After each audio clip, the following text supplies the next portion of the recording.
Hey, good morning, everybody. Morning, Pickles. So today we are going to talk about something that I have been asked numerous times about today, or not just today, but just in general. And that's how much did my GMC AT4 cost? I have probably taken, between people coming over to the house, my buddies,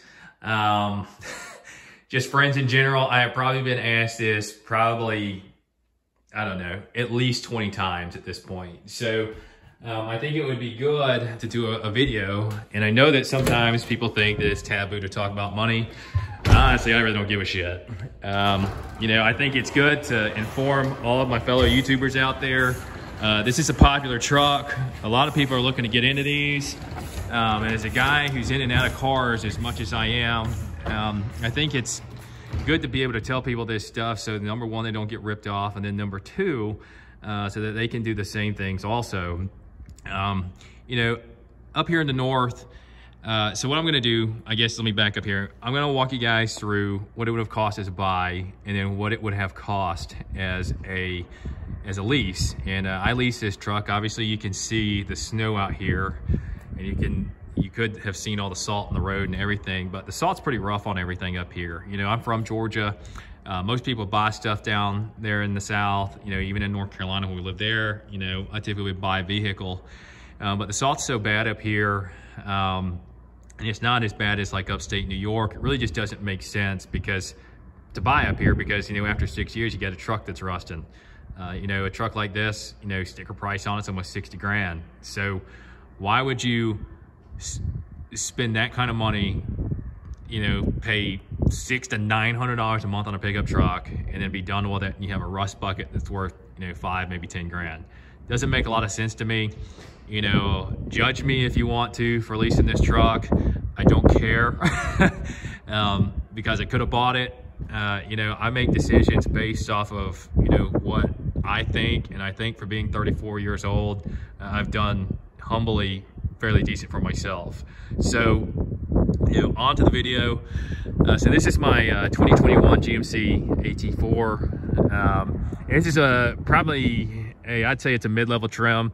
You know, I'm a sales guy, so I didn't go for the 6.2 on this truck, and it's fine with the 10-speed.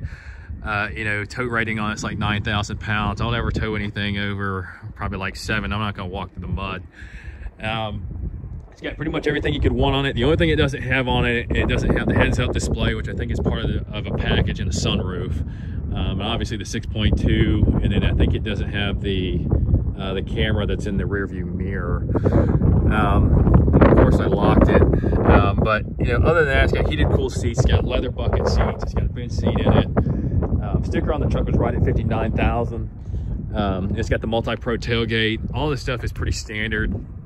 One of the things that I really like about this truck is it also came, GM trucks typically come with a spray and bed liner.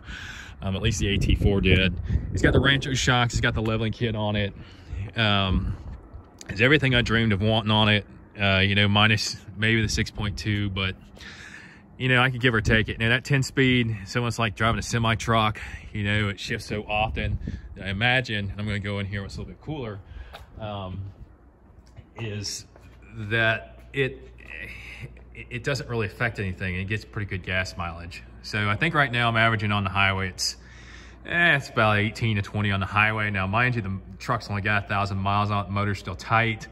And I'm seeing probably about 13, 14 in town is typically what I see. And that's typically what most of this truck does, at least right now while COVID's around.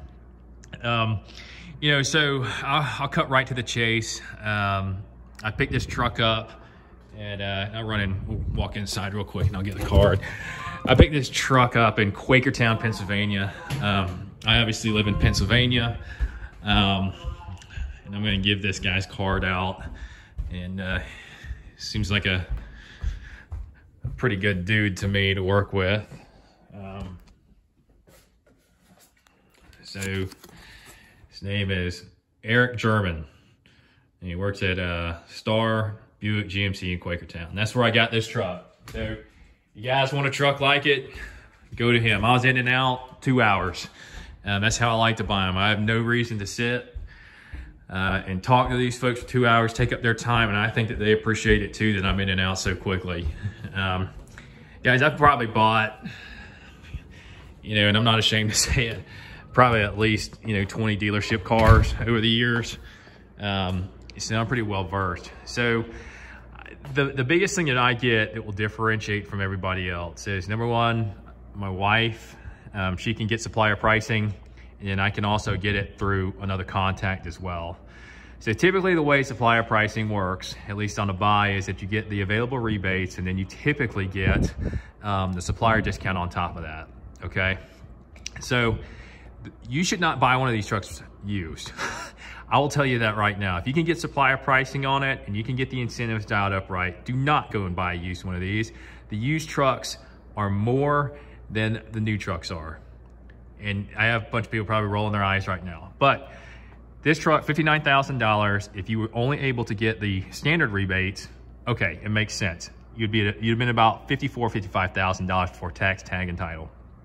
With the supplier pricing, this truck was $49,000 plus tax, tag, and title. The ones that I've seen online that are used are typically about 51 or 55, and they've also got 20 or 30,000 miles on it. Now, you might be like, well, Justin, that doesn't make sense to me. That's still cheaper, after the tax, tag, and title, or it's, might save me $1,000, but do you really, over $1,000, you get a brand new truck versus buying a used one that has got, 20, 30,000 miles on it? No, it doesn't make sense, okay?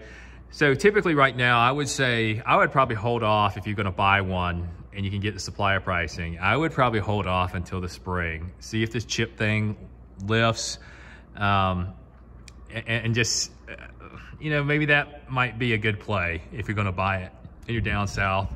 Because typically you used to get about $15,000, $16,000 off with supplier pricing, because they would typically run a discount about $8,000 or $9,000, $10,000 in the spring around Christmas. And you could get your supplier pricing on top of that and get your $5,000. So, I mean, if you could buy this truck for $45,000, that's an excellent buy. I would do it all day long. Maybe still not up here, obviously, with the salt, doesn't make sense. They're also about to come out with a new interior, about to do a facelift on them, and a lot of times they do lease pull aheads on these. So I'll cut to the chase here. I actually leased this truck with my supplier pricing.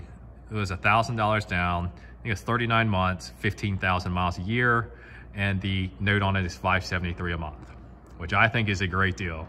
I compared it to a bunch of the deals online, and nobody could beat it. So, and that's hardly anything out of pocket for me. And that $1,000 down included the first month's payment. So if you really want to look at it like that, it was $500 down for a $60,000 truck. All right, so two things. I know that there's going to be some people out there, oh, you don't own it, you're leasing it. So my last GMC truck was not that great. And that truck was about 45 grand. And one of the things that I decided to do with this one is I've owned a ton of GM trucks and they've all been good. If you're like, hey, let's lease this one, see how it turns out. It's under warranty almost the entire time, under powertrain warranty the entire time. And it gave me a good feel as to how this, they call it the T1 body style truck holds up. And it's been great so far. It's probably been my favorite truck that I have owned so far, even though there's been some harsh reviews, as compared to some of the other trucks' interiors and whatnot. I love it. And so one of the other things I want you to consider is that, you typically look at a residual value on a lease. Residual on this truck, I think, is around $34,000, $35,000. Right now, there's been a shortage of trucks. This year, part of last year, and there continues to be a shortage of trucks. If you looked at the used prices and you compare 2 or 3 years out on something similar to this, the truck's gonna be worth way more than a residual. So I'm betting the truck will probably be worth closer to that 38 to 40, as long as I don't go crazy with the miles. And some of you might disagree with me on that. But as far as being in the truck, monthly wise, I expect to probably get some money back on the end of it. Either that or they'll do a lease pull ahead, just kind of like what I would be okay with also in 2 years whenever they come out with a new body style truck. The other thing to consider with these pickup trucks is they're like technology now. So, we used to have a Lexus GX460, as you guys have seen in some of my previous videos. A great car, most expensive car I've ever bought. It was almost $50,000. And that was a purchase. And the technology, after 3 or 4 years on it, it was slow, it was antiquated. And so by the end, time you get done paying for that thing, it's time to get a new one. That's kind of where I'm at with it. At least with what I like about leasing is it's always under warranty. I don't have to worry about anything. I can take it up, run it through the car wash. I'm not worried about it rusting apart or anything like that. Not worried about it, having to, it's just under warranty. It's just a peace of mind for me. And it's a brand new truck. It's got the latest technology for me. And, it doesn't hurt us financially. So to me, up here in the Northeast, it's making a lot more sense to lease. Who's to say I won't purchase the next one? We'll just have to see what COVID's looking like and everything, and how the deals are. But the thing is like, if you can, if you could get like 15,000 off versus 10,000 off, which is a good deal now, I don't think it makes sense to really, take the hit. I'd rather lease it, and they're about to do a body change and everything. Not a body change, but an interior change. And, it's a good way to test out the new truck, see if you like it or not. And if you don't like it, give it back to them at the end of it, So, anyways, guys, so that was, my lease numbers and everything and my description. And if you were to purchase a truck, which you qualify for supplier pricing if you're a teacher, or obviously if you work with a supplier. If you have any question or anything, post it down there in the comments. I'll be happy to answer. I've talked to a bunch of people that, wonder how people are buying these trucks. You just kind of have to, I wouldn't say get creative. Make sure you can afford the truck. Which, we can afford the truck. I know it sounds kind of insecure to say that if we were just to buy it outright. But, in this instance, you also have to do what's right for your family also. If it doesn't make sense to buy it, if you don't really want to own the truck and you want to experience stuff, just kind of like I do, lease it, give it back to them. I've got a CX-9 that we've leased for my wife, and it's a practically brand new car. We don't like the way the air conditioner blows in the summer. It doesn't blow very hard. So, at the end of it, and it's been wrecked at both ends.